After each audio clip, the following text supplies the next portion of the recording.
अगर बंगाल में किसी ने बोल दिया जय श्री राम, जय श्री राम बोलता है ससम, जय श्री राम का गुंडा आ गया, इसको पकड़ो जल्दी, इसको पकड़ो जल्दी, यही ममता बोलती है।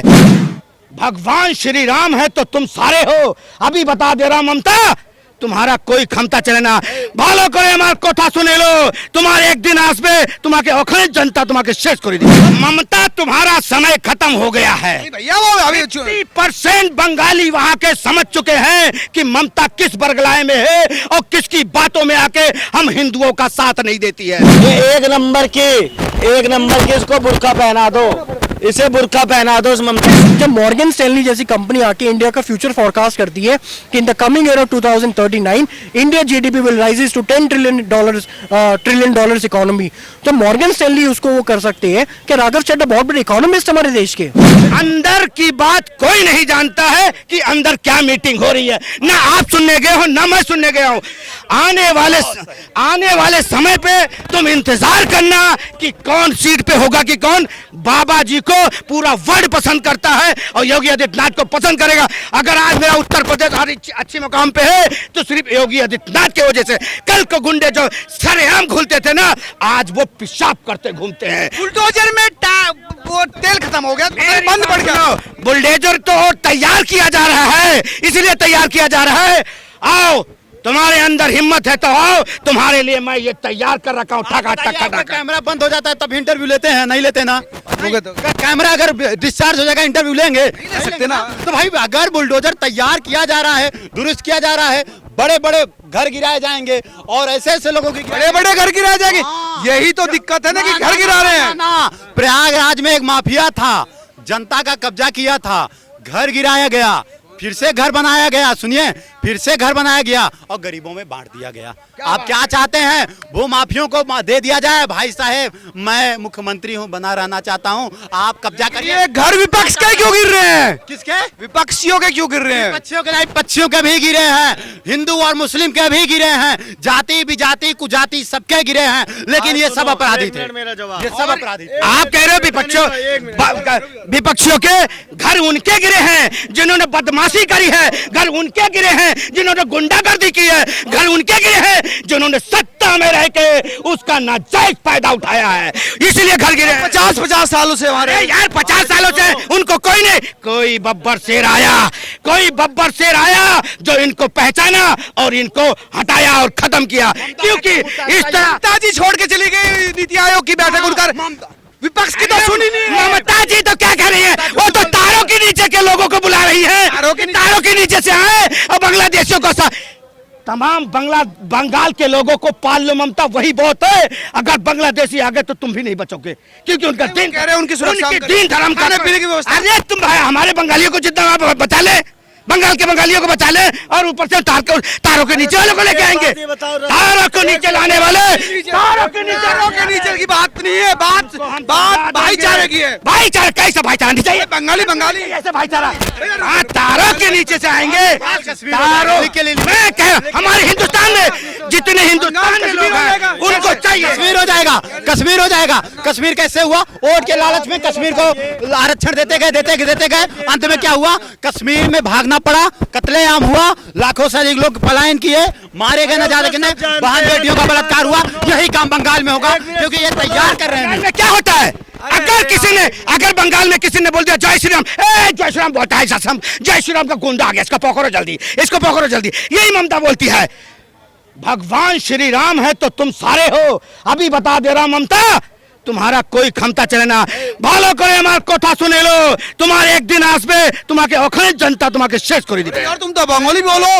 अरे सुनो भैया, देखो ममता बनर्जी क्या रही है बताए कि जितने भी बांग्लादेशी हैं आके रहे यहाँ पे बंगाल में, ये तो एक नंबर की झूठी है। और मेरा कहने का मतलब ये हिंदू देश है, हिंदू राष्ट्र है और यहाँ पे हिंदुओं की चलेगी, जो बोलेगा भाई। अरे देश सबका है यार, हिंदू मुस्लिम का कोई मतलब है? हिंदुओं का देश है भाई, सबका कैसे हो गया? कैसे सबका हो गया ये बताओ ना।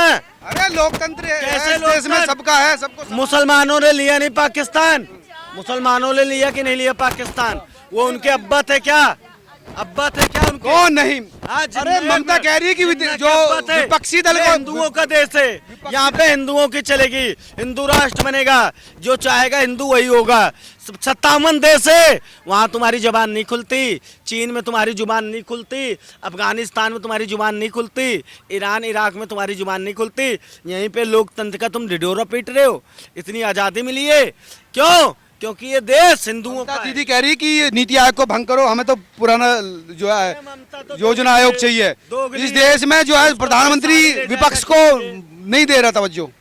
मेरी बात सुनो, ममता तुम्हारा समय खत्म हो गया है। नहीं भैया वो अभी 50% बंगाली वहां के समझ चुके हैं कि ममता किस बरगलाए में है और किसकी बातों में आके हम हिंदुओं का साथ नहीं देती है।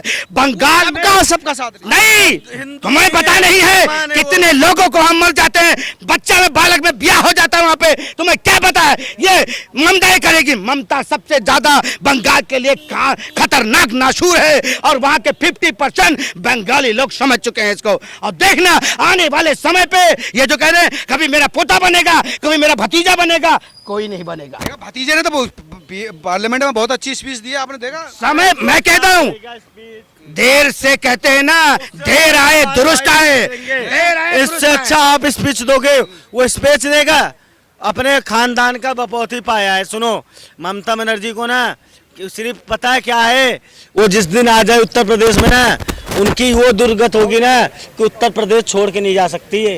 ये एक नंबर की इसको बुर्का पहना दो, इसे बुर्का पहना दो। इस ममता किसको बात कर रहे हो यार, कैसी बात कर रहे हो? बनर्जी को बुर्का पहना के बांग्लादेश भेज दो।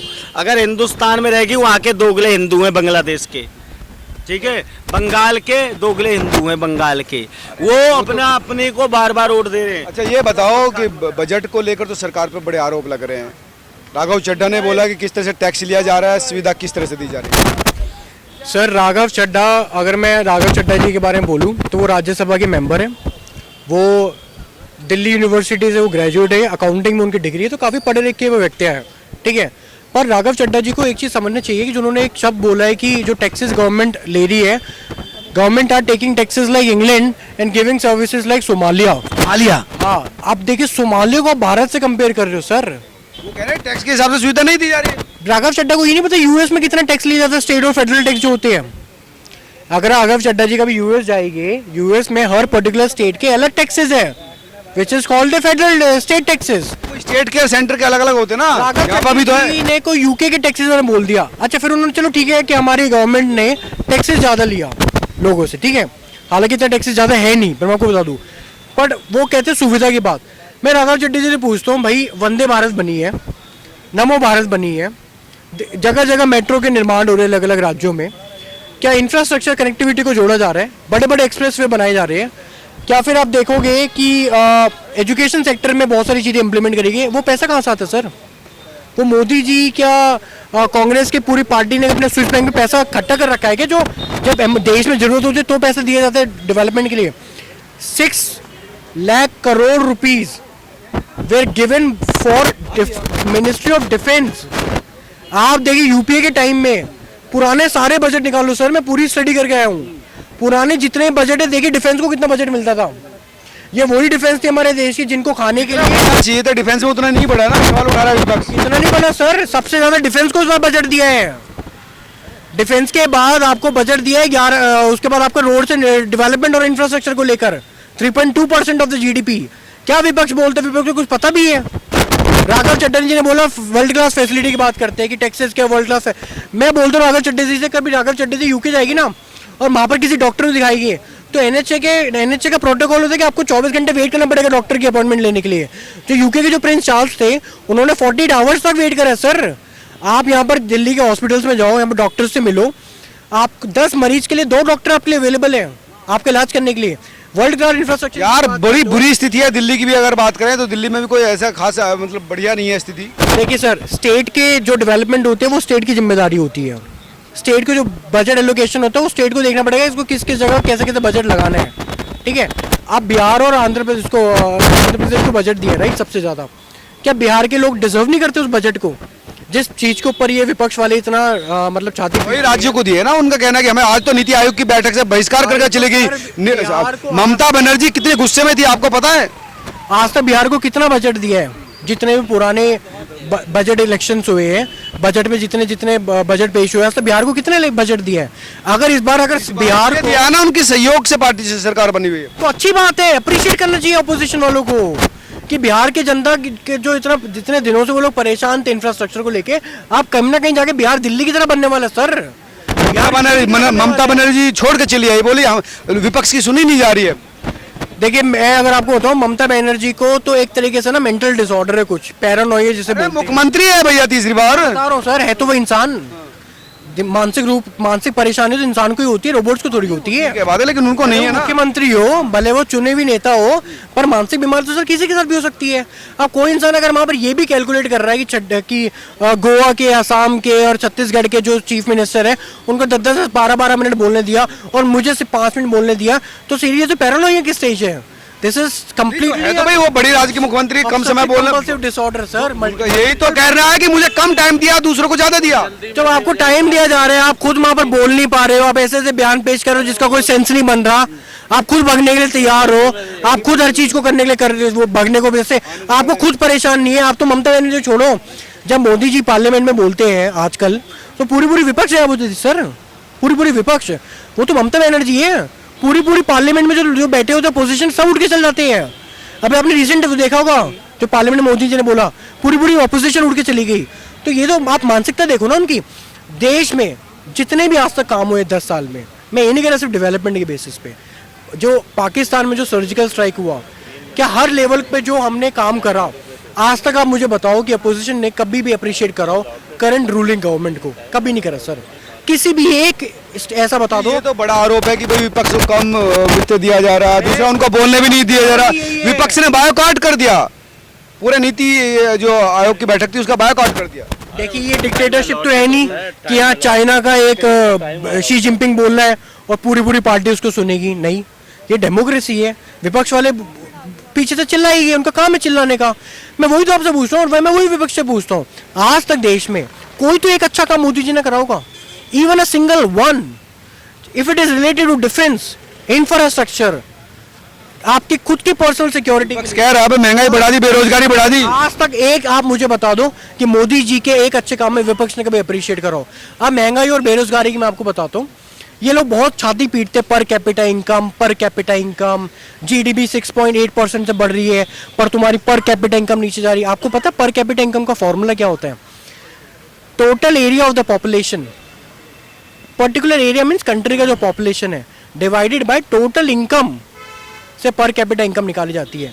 मैं आपको लेमैन में समझाता हूँ कि जैसे जैसे जीडीपी ऊपर बढ़ता है और अगर जीडीपी के रेट के हिसाब के अगेंस्ट जाके पॉपुलेशन बढ़ना स्टार्ट कर दे देश में, जनसंख्या, तो per capita income automatically decrease में जाएगा। वो ठीक है, वो ठीक है सर, बेसिक फॉर्मूला है इकोनॉमिक। तो हर व्यक्ति के पास जो है, मैं क्या कहना चाह रहा हूँ पता है, what I am trying to say, उन्होंने पर कैपिटा इनकम पे छाती पीटते हैं, उन्हें क्या अपनी जीडीपी नहीं दिखती? अगर मैं आपको ये एक डेटा दिखाऊं, ये आईएमएफ का डेटा है, इंटरनेशनल मॉनेटरी फंड, ये मेरा डेटा नहीं है, ये आईएमएफ, मैंने अपने घर पे नहीं बनाया।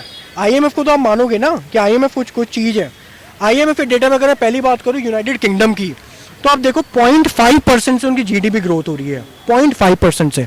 जीडीपी करंट प्राइस 3.5, ये आईएमएफ इंटरनेशनल मॉनेटरी फंड, आज ही मैं डाउनलोड करके आया हूँ, यूनाइटेड किंगडम का। अगर मैं आईएमएफ की बात करूं यूएस की, जो सबसे बड़ा इकोनॉमी में ऊपर है, यूएस का पर अमेरिका, यूएस की, अमेरिका की बात करूं तो 2.7% से उनकी जीडीपी ग्रोथ हो रही है सर।